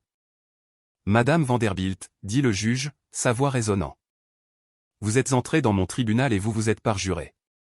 Vous avez perdu le temps du tribunal et vous avez tenté d'utiliser le système juridique pour priver une femme compétente de ses droits civils. Mais votre honneur, balbutia Bernice en se levant. La vidéo, c'est hors contexte. J'étais stressé. Asseyez-vous, aboya le juge. Il frappa son marteau. La requête de curatelle est rejetée avec préjudice. De plus, je réfère ce dossier au bureau du procureur pour examen de la vidéo en vue d'éventuelles accusations d'abus sur personnes âgées et de dépôt de faux rapports de police. Concernant la défendeur, Sophia Rosewood. Toutes les accusations de kidnapping sont immédiatement rejetées et effacées. Elle a agi conformément aux souhaits de sa grand-mère pour échapper à un environnement hostile. Le marteau résonna à nouveau, sonnant comme le dernier clou dans le cercueil de Bernice. Affaire classée. Bernice s'effondra sur sa chaise, sanglotant pour de bon cette fois. Courtney se dirigeait déjà vers la sortie, essayant de se distancier du désastre. Mais l'huissier bloqua son chemin. Je me suis levé. Je me sentais plus légère que depuis des années. J'ai regardé Julian Sterling et il m'a fait un petit signe professionnel. Nous sommes sortis ensemble de la salle d'audience. Dans le couloir, Bernice et Courtney se disputaient bruyamment. Bernice blâmait Courtney pour le plan. Courtney traitait Bernice de mauvaise menteuse. Quand elles m'ont vu, elles se sont arrêtées. Bernice s'est essuyé le visage, redressant sa veste, essayant de retrouver un semblant de dignité. Ce n'est pas fini, Sophia, siffla Bernice. Tu as peut-être gagné aujourd'hui, mais je suis toujours sa fille. J'habite toujours dans cette maison. Tu ne peux pas me tenir éloigné de mon héritage pour toujours. Je me suis arrêté de marcher. J'ai atteint la poche intérieure de mon blazer. J'ai sorti une épaisse enveloppe de couleur crème portant le sceau de RW Capital. Je me suis approché de Bernice. Elle tressaillit comme si j'allais la frapper. Au lieu de cela, j'ai doucement pressé l'enveloppe dans sa main. Tu as raison, Bernice, dis-je, ma voix calme et ferme. Ce n'est pas fini. Ce n'est que le début. Qu'est-ce que c'est ? Demanda Bernice, regardant l'enveloppe. Je me suis penché de près pour qu'elle seule puisse m'entendre. Tu as signé un accord d'hypothèque avec Madame S., tu te souviens ? Tu as mis la maison en garantie du prêt de Marcus. Les yeux de Bernice s'écarquillèrent. Non. Non, nous avons le temps. Nous avons 30 jours pour effectuer le premier paiement. En fait, dis-je en souriant. Vous avez violé les termes du prêt lorsque Courtney a essayé de virer 3 millions de dollars aux îles Caïmans. C'est ce qu'on appelle la fraude, Bernice. Et conformément au contrat, la fraude déclenche une clause de défaut immédiat. J'ai tapoté l'enveloppe. C'est un avis formel de saisie. La banque appelle le prêt.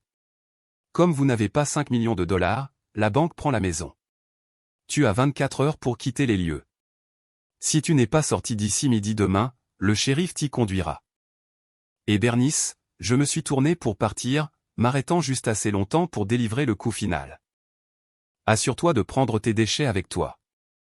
Nous ne voulons pas que ça sente sur la propriété. Le compte à rebours a commencé dès que j'ai donné cette enveloppe à Bernice devant le tribunal. Le temps est généralement un concept abstrait, mais pour les résidents du 342 Oakwood Drive, il est devenu un poids physique qui les écrase à chaque seconde qui passe. Ils avaient 24 heures pour trouver 5 millions de dollars ou perdre le toit au-dessus de leur tête. Bernice et Marcus ont passé les premières 6 heures dans un état de déni manique, croyant que leur statut de Vanderbilt ouvrirait des portes qui étaient fermées. Ils se trompaient. Ils ont conduit à la First National Bank où Bernice avait sa banque depuis 30 ans. Elle a exigé de voir le directeur de l'agence, un homme qu'elle avait invité à des fêtes de Noël. Il a refusé de sortir de son bureau, envoyant plutôt un jeune guichetier pour les informer qu'en raison des procédures de saisie active et du gel des actifs par les autorités fédérales, aucune nouvelle ligne de crédit ne pouvait être accordée. Ils sont allés chez un prêteur prédateur dans un centre commercial, le genre d'endroit qui facturait 300% d'intérêt. Même là, l'agent de prêt a ri à leur visage une fois qu'il a vérifié leur numéro de sécurité sociale. Ma grand-mère avait fait son travail méticuleusement. Le blocus financier autour d'eux était absolu. Ils n'étaient pas juste fauchés, ils étaient radioactifs. À 18 heures, la réalité s'est installée. Ils sont retournés dans la maison qui n'était plus la leur. Le chauffage avait été coupé en raison du non-paiement, et le manoir commençait à ressembler à un tombeau. Des boîtes étaient éparpillées partout, mais elles n'étaient pas soigneusement emballées. Elles étaient ouvertes dans une recherche frénétique de tout objet de valeur qui pouvait être vendu. Courtney était dans la chambre principale, mais elle n'aidait pas Bernice à emballer la porcelaine. Elle remplissait méthodiquement ses malles Louis Vuitton de tous les bijoux, sacs à main de créateurs et manteaux de fourrure qu'elle pouvait trouver. Elle pillait l'épave avant de sauter par-dessus bord. Marcus entra dans la pièce, sa cravate desserrée, et ses yeux rouges de pleurs. Il vit sa femme dépouiller les cintres de l'armoire. « Qu'est-ce que tu fais » demanda Marcus, sa voix tremblant. « Nous devons aider maman à trouver où nous allons dormir demain. »« Pourquoi emballes-tu tes manteaux d'hiver ?» ?»« C'est juillet. » Courtney ne se retourna même pas. Elle mit un bracelet en diamant à son poignet et jeta une écharpe en soie dans la malle ouverte.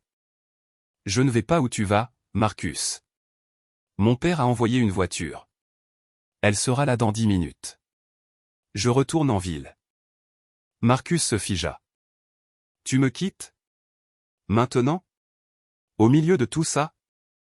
Courtney se retourna enfin. Son visage était débarrassé de la fausse douceur qu'elle avait portée pendant 3 ans. Il était dur et froid. J'ai épousé un développeur, Marcus. J'ai épousé un homme avec un avenir. Je n'ai pas épousé un homme qui se fait dépasser par sa grand-mère et perd la maison de sa mère dans une escroquerie de type Ponzi. Tu es un perdant.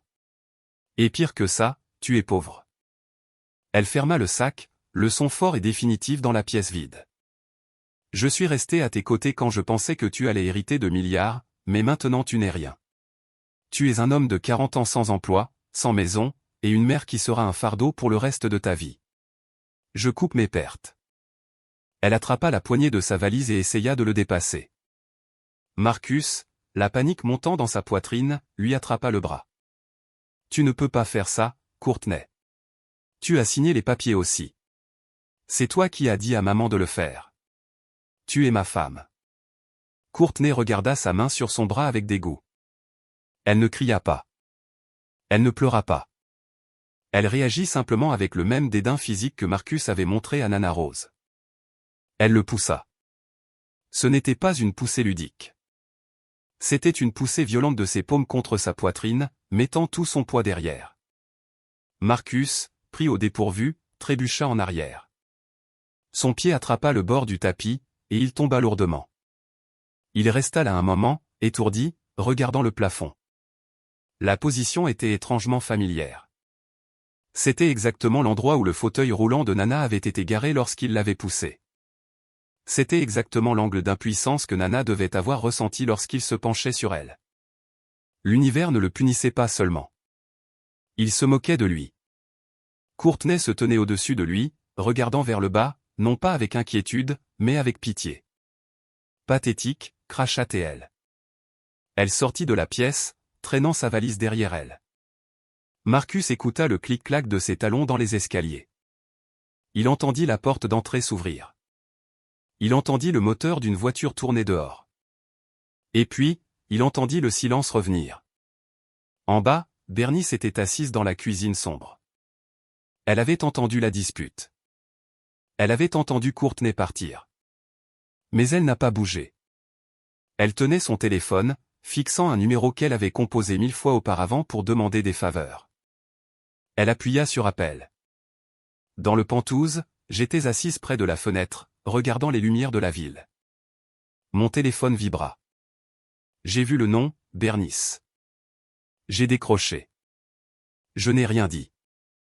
J'ai juste respiré dans le récepteur, en attendant.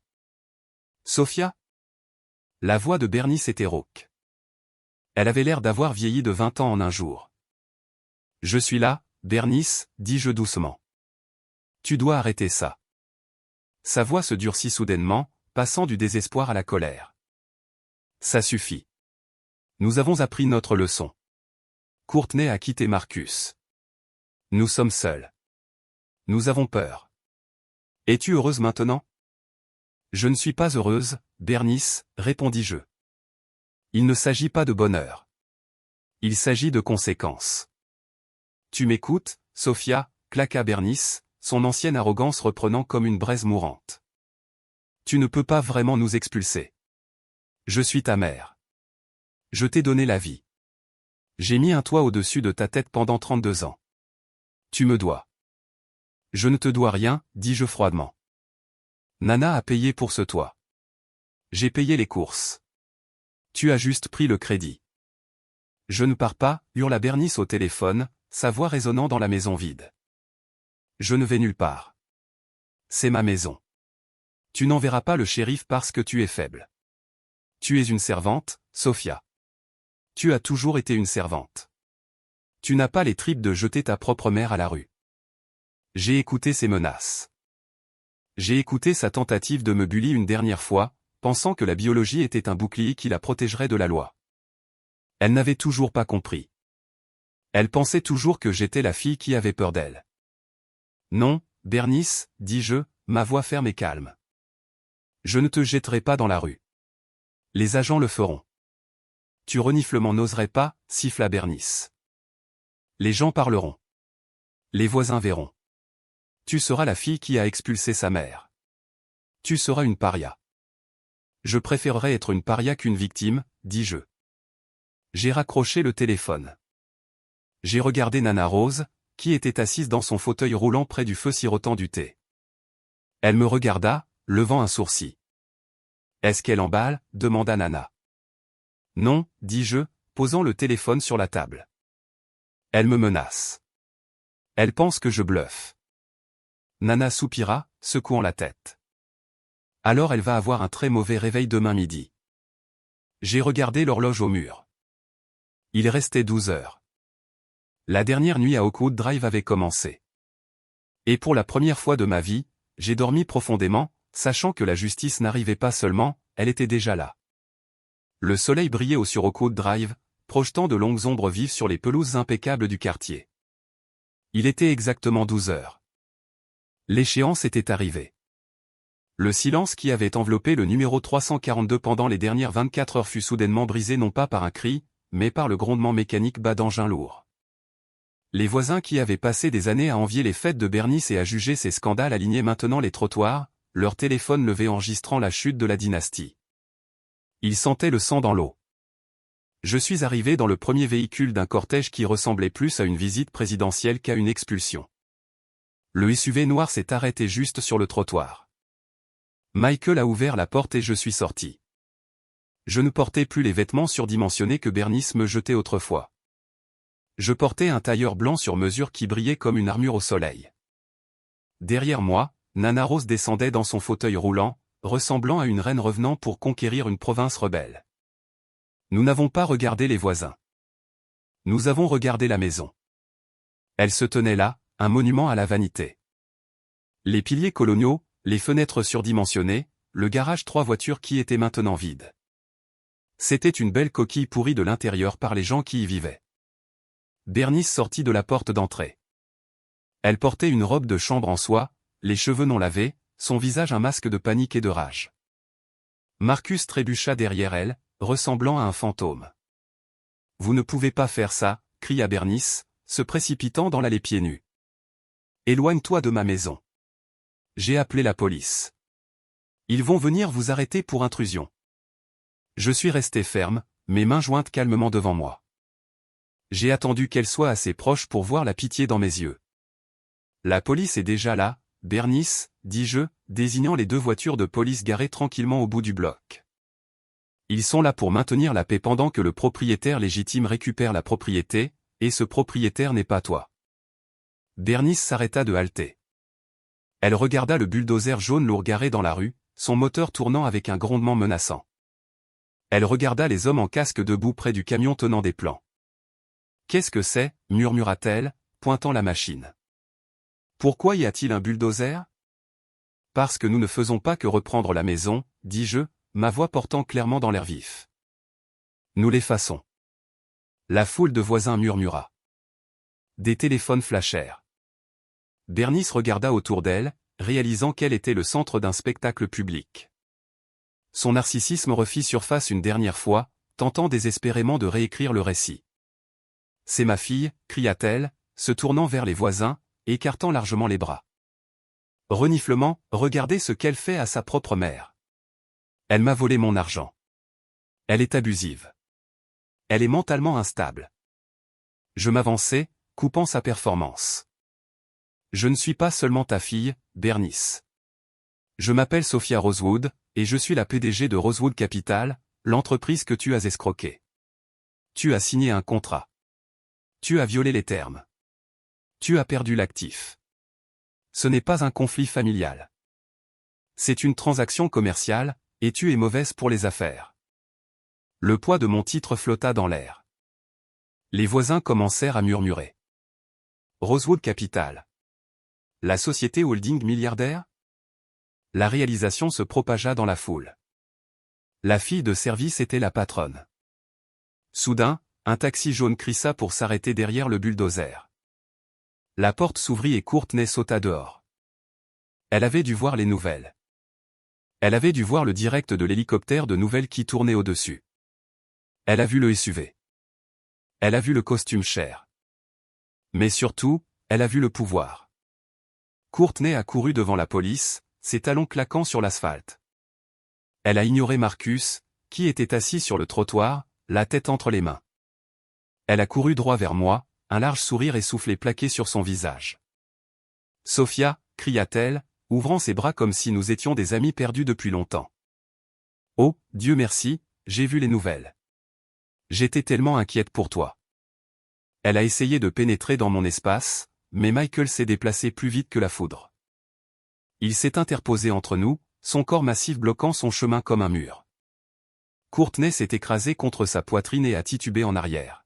« Ouah, doucement, grand type » rit nerveusement Courtney, essayant de regarder autour de lui. « Sophia, dis à ton garde de reculer. »« C'est moi. »« C'est Courtney. »« Nous sommes sœurs, tu te souviens. » J'ai fait signe à Michael de s'écarter. J'ai regardé Courtney. Elle portait les bijoux qu'elle avait volés dans la maison. Elle serrait un sac de créateurs rempli d'actifs pillés. « Sœur » répétai-je, ma voix plate. « C'est drôle. Hier, tu m'as appelé une servante. Tu as dit à mon frère de mettre notre grand-mère dans le garage. Tu as poussé ton mari dans les escaliers parce qu'il a perdu son argent. » Le sourire de Courtney vacilla, mais elle n'abandonna pas. Elle était une survivante, un parasite cherchant un nouvel hôte. J'étais stressée, Sophia. Tu sais comment Bernice est. Elle m'a manipulée. J'ai toujours été de ton côté. Je savais que tu étais spécial. Écoute, j'ai quitté Marcus. Je suis libre. Nous pouvons être une équipe. Tu as besoin de quelqu'un qui sait naviguer dans la haute société. Je peux être ta vice-présidente du marketing. Je peux t'aider à dépenser tout cet argent. Elle a tendu la main pour toucher mon bras, ses yeux avides d'un morceau de l'empire qu'elle avait moqué. J'ai regardé sa main, puis son visage. Tu n'es pas ma sœur, dis-je froidement. Tu n'es pas mon amie. Tu es une étrangère qui s'est introduite dans ma famille et a essayé de la vendre en pièces. Je me suis tourné vers le chef de la sécurité. Escortez cette femme hors de la propriété. Si elle revient, poursuivez-la pour violation de propriété, et informez le procureur du district que nous avons localisé la suspecte dans l'affaire de fraude par virement. Elle tient actuellement les bijoux volés dans son sac. Le visage de Courtney devint pâle. Quoi? Non. Tu ne peux pas faire ça. Deux agents s'approchèrent, attrapant Courtney par les coudes. Elle commença à crier, donnant des coups de pied et jurant, révélant sa vraie nature pendant qu'il la traînait vers la voiture de police. Ses cris de « Je suis une victime » s'estompèrent lorsque la portière de la voiture claqua. Je me suis retourné vers la maison. Bernice et Marcus se tenaient sur la pelouse, grelottant. Ils n'avaient rien. Pas de voiture, pas d'argent, pas d'alliés. C'est le moment, dit Nana Rose de son fauteuil roulant. Elle regardait la maison, non pas avec nostalgie, mais avec la détermination de quelqu'un qui ferme un chapitre douloureux. J'ai regardé le chef d'équipe de la démolition. J'ai hoché la tête une fois. Démolissez-la. Le chef d'équipe souffla un sifflet. Le moteur diesel du bulldozer rugit, crachant de la fumée noire dans le ciel. Le sol trembla alors que la machine massive avançait, ses chenilles métalliques écrasant les parterres de fleurs immaculées que Bernice aimait tant. Non, hurla Bernice, se précipitant en avant. Arrêtez. Ma porcelaine est là-dedans. Mes robes. Ma vie. Marcus la saisit, la retenant. Maman, arrête. C'est fini. Le bulldozer atteignit le porche. L'opérateur leva l'énorme seau en acier. Pendant un instant, il resta en l'air comme la hache d'un bourreau. Puis, avec un terrible bruit de craquement, il tomba. Le son était assourdissant. Le bois se brisa comme des allumettes. La belle porte d'entrée en chêne, celle dont Bernice nous avait fermé la porte, fut réduite en miettes. Le verre vola, tombant comme des diamants. Le toit du porche s'effondra dans un nuage de poussière et de débris. Bernice tomba à genoux dans l'herbe. Elle poussa un hurlement qui n'était pas humain. C'était le son d'une âme brisée. Elle regarda le seau se balancer à nouveau, emportant le mur de la salle à manger. Le lustre, celui qu'elle valorisait plus que la vie de Nana, se balança sauvagement pendant un moment avant de s'écraser dans les décombres. J'ai regardé la destruction s'ensiller. J'ai vu ma vieille chambre, le petit espace exigu où j'avais pleuré jusqu'à m'endormir, disparaître dans un tas de plaques de plâtre. J'ai vu la cuisine où j'avais cuisiné le repas s'effondrer. J'ai vu le salon où ils avaient ri de moi se transformer en poussière. Ce n'était pas juste une maison. C'était une prison. Et à chaque coup de bulldozer, les barreaux se brisaient. Nana tendit la main et prit la mienne. Sa prise était chaude. « Regarde, Sophia. » murmura-t-elle par-dessus le rugissement du moteur. « Ce ne sont que du bois et de la pierre. Cela ne les a jamais rendus heureux et cela ne nous a jamais définis. Nous avons regardé pendant 1 heure jusqu'à ce que le manoir d'Oakwood Drive ne soit plus qu'un tas de métal tordu et de rêves brisés. » La poussière se déposa sur les cheveux de Bernice, les rendant gris. Elle s'assit dans la terre, fixant la ruine de sa vanité, incapable de détourner le regard. Je me suis tourné vers Michael. « Donne-leur l'adresse du refuge au centre-ville, dis-je. Et donne-leur de quoi payer le bus. Nous en avons fini ici. » J'ai aidé Nana à remonter dans le SUV. Alors que nous nous éloignions, je n'ai pas regardé les décombres. J'ai regardé en avant vers la ligne d'horizon de Chicago où la Rosewood Tower se dressait haute et brillante. Mon nom était sur ce bâtiment. Mon sang était dans ses fondations. Et pour la première fois depuis 32 ans, je rentrais enfin à la maison. Cela fait exactement 365 jours depuis que le bulldozer a écrasé le porche de la maison d'Oakwood Drive. Le tas de décombres qui était autrefois un monument à la vanité de ma mère a été dégagé. Le sol a été guéri. Là où se dressait autrefois une forteresse d'exclusion, il y a maintenant un bâtiment fait de cèdre chaud et de verre du sol au plafond, conçu pour laisser entrer la lumière plutôt que pour la garder dehors. Nous l'appelons le sanctuaire Rosewood. C'est une résidence ultramoderne pour les personnes âgées qui ont été abandonnées par leur famille ou qui n'ont plus aucun endroit où aller. Il a des planchers chauffants. Il a une cuisine gastronomique. Et surtout, il a une règle gravée dans l'arche en pierre de l'entrée. Personne n'est jamais un fardeau ici. Je me tenais sur le podium coupant le ruban rouge tandis que les flashs crépitaient autour de moi. J'ai regardé dans la foule. J'ai vu les visages des résidents, hommes et femmes qui avaient été jetés comme Nana retrouvant leur dignité. J'ai vu Nana Rose assise au premier rang. Elle ne se cachait plus dans un manteau. Elle portait un tailleur jaune vif souriant à moi avec fierté. Elle s'était retirée en tant que PDG le mois dernier, cédant tout l'empire Rosewood à moi. Elle a dit qu'elle était trop occupée à planifier le jardin du sanctuaire pour s'inquiéter des réunions du conseil. Mais tout le monde ne célébrait pas aujourd'hui. À 5 miles de là, dans la cuisine crasseuse d'un restaurant de burgers ouvert 24h24, l'air sentait la graisse rance et le désespoir. Bernice Vanderbilt raclait du fromage brûlé sur un grill.